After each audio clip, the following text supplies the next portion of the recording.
এই আসমান জমিনের মধ্যে আমার সমতুল্য সমকক্ষ কেউ নাই।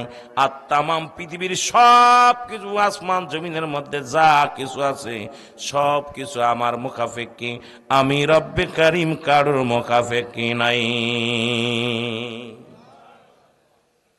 সবাই আমরা মুসলমান, শোনো না, আপনার আমার মাকসুদকে জোরে চিল্লায় বলেন না।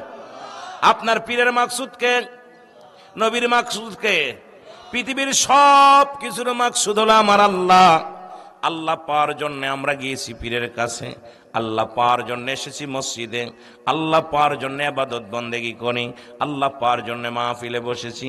সবার একই একটা নিয়ত, সবার একই নিয়ত, আল্লাহকে পাওয়ার।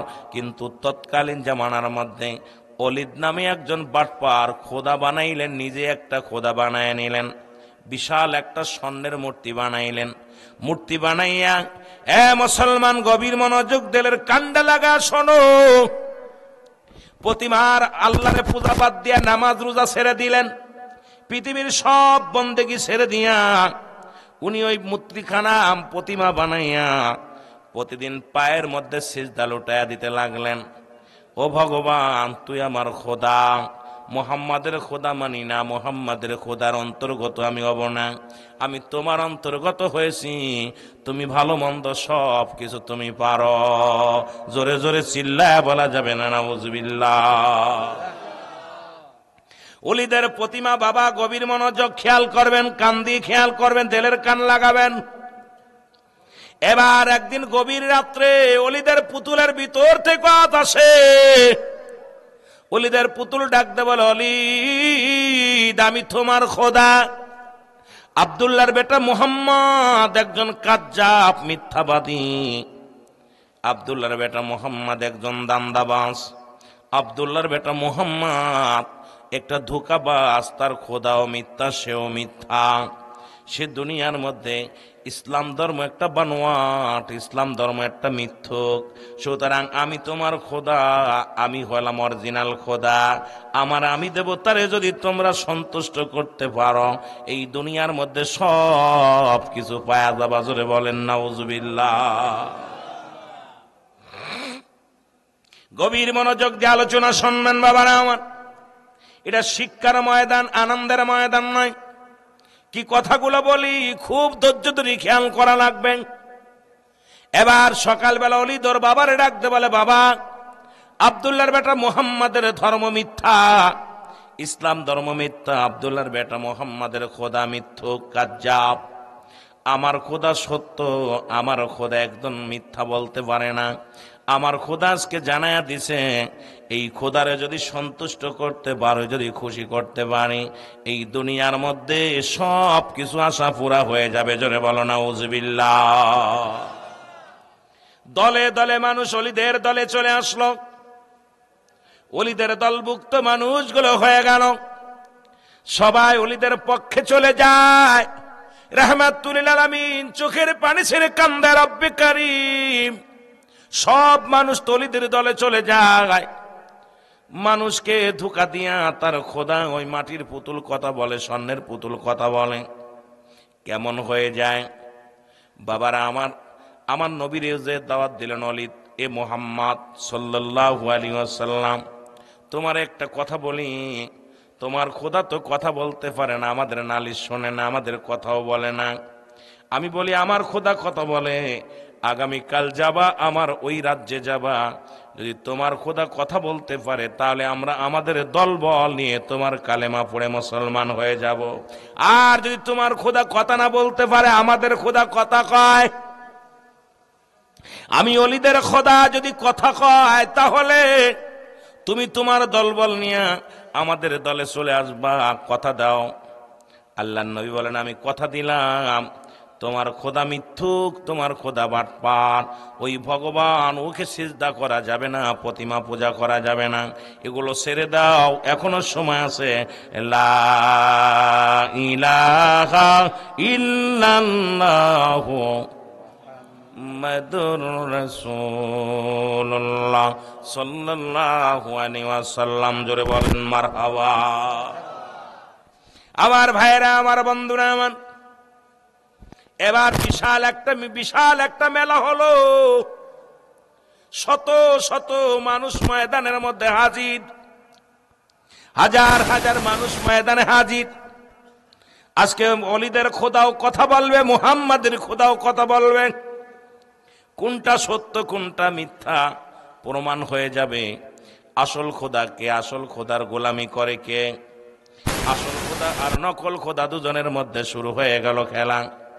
ও দুনিয়ার মানুষ শোনো, আল্লাহর কোন শরীক নেই, আকার না ইঙ্গিত। মুসলমান শোনো, আজকে আমার দেশের কয়েক মাওলানা বলছে যে আল্লাহর যদি আকার না, আল্লাহর নিরাকার ভাবলে তার ঈমান চলে যাবে। জোরে জোরে চিল্লায় বলা যাবে না নাউজুবিল্লাহ।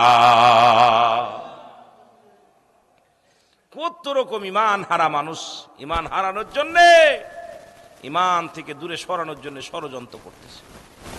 এ বিশাল ময়দানের মধ্যে রাসূলুল্লাহ আসলেন, অনেক লোকজন নিয়ে আসলেন। এবার ওলিদ ডাকতে বলে, এ খোদা, এ ভগবান, এ আমার খোদা, আমার আল্লাহ, তুমি বলে দাও আব্দুল্লাহর বেটা মুহাম্মদ, আব্দুল্লাহর বেটা মুহাম্মাদের দেবতা, আব্দুল্লাহর বেটা মুহাম্মদ যে ইসলাম নিয়ে আসে এটা বানোয়াট, মিথ্যা। এবার ওই মূর্তির ভিতর থেকে, প্রতিমার ভিতর থেকে আওয়াজ আসে, লা ইলাহা ইল্লাল্লাহু মুহাম্মাদুর রাসূলুল্লাহ সাল্লাল্লাহু আলাইহি ওয়াসাল্লাম। সুবহানাল্লাহ কইবেন না? ওলিদ আশ্চর্য হয়ে গেলেন, সারা জীবন কালেমার বিরোধিতা করলো প্রতিমা, আজকে হঠাৎই কালেমা পড়ে নিল। ওলিদের মূর্তি ডাকতে বলে, উপস্থিত জনগণ শোনো, আব্দুল্লাহর বেটা মুহাম্মাদই সত্য ইসলাম নিয়ে আসছে। আব্দুল্লাহর বেটা মুহাম্মাদের কালেমা সত্য, তার খোদা সত্য। তোমরা শুনে নাও, আব্দুল্লাহর বেটা মুহাম্মদ, তার খোদা আমার আল্লাহ, তার আকার নাই, তারে দেখা যায় না, দেখা সম্ভব নয়। তোমরা যদি বাঁচতে চাও এখনো সময় আছে, মুহাম্মাদের অনুসরণ করো আল্লাহ পাওয়ার জন্য। আমি সাক্ষী দিতেছি, আমি ভণ্ড, আমি প্রতারক, আমি কোনো ভগবান নয়, সাধারণ একটা পুতুল। আর একটু জোরে বলেন না। লোকজন আশ্চর্য হয়ে গেলেন, অলিদের পুতুল কথা বলে, এই অলিদের ভগবান কথা বলে অথচ সে মুহাম্মাদের পক্ষে, দিন ইসলামের পক্ষে কথা বলছে। দলে দলে অমুসলিমেরা কালেমা পড়ে নিলেন। রাসূলুল্লাহ বললেন, ভাইরা আমার, তোমরা সবাই কালেমা পড়ো। এবার কালেমায় শাহাদত পড়ায় দিলেন, শাহাদু আল্লা ইলাহা ইল্লাল্লাহু ওয়াহদাহু লা শারীকা লাহু আশহাদু আন্না মুহাম্মাদান আবদুহু ওয়া রাসূলুহু। জোরে বলেন না, জোরে চিল্লায় বলেন আল্লাহু আকবার। দলে দলে মানুষ যখন কালেমা পড়ে নিলেন, উপস্থিত মুসল্লিগণ দলে দলে যখন লোকজনে কালেমা পড়ে নিলেন, ওলিদ রাগের চোটে ক্ষেপ্ত হয়ে স্বর্ণের পুতুলখানা মানুষের সামনে ছুঁড়ে মারলেন, ভেঙে টুকরো টুকরো হয়ে গেল। সব লোকজনে কালেমা পড়ে মুসলমান হয়ে গেলেন। আমার বাবারা, এবার রাসূলুল্লাহ যখন রওনা দিলেন, এবার রাসূলুল্লাহর সামনে দেখে এক বিশাল একটা দৈত্য, যার হাতের মধ্যে খোলা তরবারি, রক্ত রয়েছে, এই প্রতিমা তরবারির মধ্যে রক্ত। আমার নবীর সালাম দা, আসসালামু আলাইকুম ইয়া রাসূলুল্লাহ ইয়া হাবিবাল্লাহ। সুবহানাল্লাহ বলেন। নবী কয়, আলাইকুম আসসালাম। তুমি কে? বলি, ইয়া রাসূলুল্লাহ ইয়া হাবিবাল্লাহ, আমি হইলাম একজন জিন, আমি হলাম জিন জাতির রাজা, জিন জাতির প্রধান, আমি একজন মুসলিম জিন। নবীজি বলে, তোমার তরবারির মধ্যে কেন রক্ত? বলি, ইয়া রাসূলুল্লাহ ইয়া হাবিবাল্লাহ, মায়ার নবী গো, একটু আগে আপনাকে যখন সবাইকে কালেমা পড়ালেন, আপনি যখন ওই প্রতিমার ভিতর থেকে কালেমার আওয়াজ এসেছিল, ও আর কেউ দেয় নাই, ওই আওয়াজটা দিয়েছিলাম আমি। ইয়া রাসূলুল্লাহ ইয়া হাবিবাল্লাহ, ওলিদের যে স্বর্ণের পুতুল বানাইছিল, ওই পুতুলের মধ্যে কাফের জিন প্রবেশ করেছিল, অমুসলিম জিন প্রবেশ করেছিল। প্রবেশ করে অসংখ্য মানুষের ঈমান নষ্ট করেছে, অসংখ্য মানুষের আল্লাহ থেকে জুদা করেছে, আল্লাহ থেকে তারা ফিরাইয়া দিছে। ইয়া রাসূলুল্লাহ, ইয়া হাবিবাল্লাহ, আমি আসতেছিলাম, দেখি অসংখ্য মানুষের ঈমান হরণ করা শুরু করেছে। আমি সহ্য করতে পারি নাই। আমি ওই দুষ্ট জিনকে, কাফের জিনকে হত্যা করে আমি ওই পুতুলের মধ্যে প্রবেশ করি। যখন ওলীদ বলেছে মুহাম্মাদের কথা, তখন আমি সাক্ষী দিছি, আমি কালেমা পড়েছি। জোরে জোরে চিল্লায় বলেন সুবহানাল্লাহ। আর একটু জোরে বলেন সুবহানাল্লাহ। আল্লাহর নবী বলে, কেন তুমি এটা করলেন? মুসলিম জিন ডাকতে বলে, ইয়া রাসূলুল্লাহ, ইয়া হাবিবাল্লাহ, নবী গো, ইয়া রাসূলুল্লাহ, ইয়া হাবিবাল্লাহ, মানব সৃষ্টির আগে আমাকে আল্লাহ সৃষ্টি করেছে দুনিয়ার মধ্যে। আমি প্রথম, ও নবী শুনে নেন, আমি প্রথম এই মানব জাতির আগে জিন জাতিকে দুনিয়ার মধ্যে আল্লাহ পাঠাইছিল। ইয়া রাসূলুল্লাহ, ইয়া হাবিবাল্লাহ, আমি আদমকে বলতে শুনেছি, আদম বলেছে রাহমাতাল লিল আলামিন। আমি ইব্রাহিমকে বলতে শুনেছি রাহমাতাল লিল আলামিন। মূসাকে বলতে শুনেছি রাহমাতাল লিল আলামিন। ঈসাকে বলতে শুনেছি রাহমাতাল লিল আলামিন। ইয়া রাসূলুল্লাহ, ইয়া হাবিবাল্লাহ, পৃথিবীর মধ্যে আপনার চাইতে তো আপনার তুলনা আপনি নিজেই, সুতরাং আপনার চাইতে বড় পৃথিবীর মধ্যে আর কেউ নাই। আপনি সব আল্লাহ পার একমাত্র ঠিকানা, আপনি নবী গো। এই জন্য আমি তাকে দুনিয়া থেকে বিদায় করে দিলাম, কারণ সমস্ত নবীরাই তো আপনার গুণগান, সমস্ত নবীরাই তো আপনার প্রশংসা করেছে। ইয়া রাসূলুল্লাহ, ইয়া হাবিবাল্লাহ, আপনি আল্লাহর প্রিয়, এর মধ্যে কোনো সন্দেহ নাই। এই জন্য আমি ওর মূর্তির ভিতরে থেকে ওই দুষ্ট জিনকে কতল করেছি। ইয়া রাসূলুল্লাহ, ইয়া হাবিবাল্লাহ, জোরে বলেন মারহাবা। সুতরাং এ দ্বারা প্রমাণ হয়ে যায় নবী ছিলেন, আছে। আদম নবী ওয়াজ করে আখিরি নবীর, ইব্রাহিম নবী ওয়াজ করে আখিরি নবী, মূসা নবী ওয়াজ করে আখিরি নবীর। আর আমার নবীর উম্মত হইয়া মুসলমান বিরোধিতা করে আমার নবী। জোরে বলেন ঠিক কি না? আমার নবীর উম্মত হইয়া আজকে মাঠে ময়দানে সেই নবীর বিরোধিতা করে, আজকে বড় কষ্ট হয়, বড় দুঃখ হয়। এই জন্য আল্লাহ কমিনান নাস, মানুষের মধ্যে মায়াকুলো, তারা বলবে আমান্নাত ঈমানান বিল্লাহি, আল্লাহর প্রতি অবিলা কিরাতের প্রতি বিশ্বাস স্থাপন করেছে।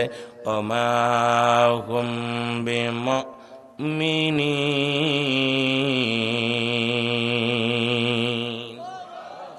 আল্লাহ ডাকতে বলে, হাবিব, ওই মানুষের মধ্যে বেঈমান মুনাফিক গুলো আছে।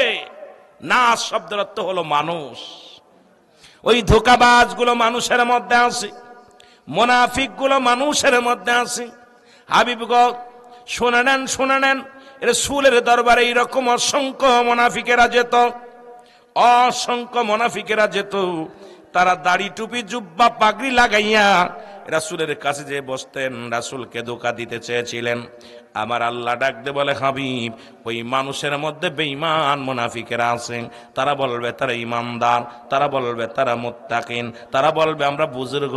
না, ওদের জন্য আমি আল্লাহ প্রস্তুতি করে রাখলাম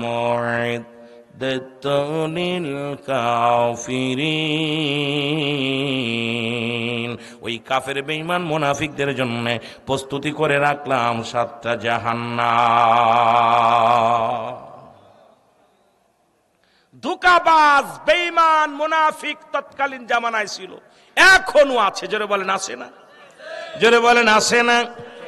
এই সমস্ত মুনাফিক থেকে আল্লাহ যেন আমাদের হেফাজত করে, আল্লাহ যেন আমাদের দয়া করে, রব্বি কারিম যেন আমাদের দয়া করে। মুসলমান শোনা নাও। আর আল্লাহর প্রেমিক যারা, আজকে যেমন মাহফিল শুরু হয়ে গেল, পাগলের দলেরা পাগলের মতো, পঙ্গপালের মতো ছুটে আসছে।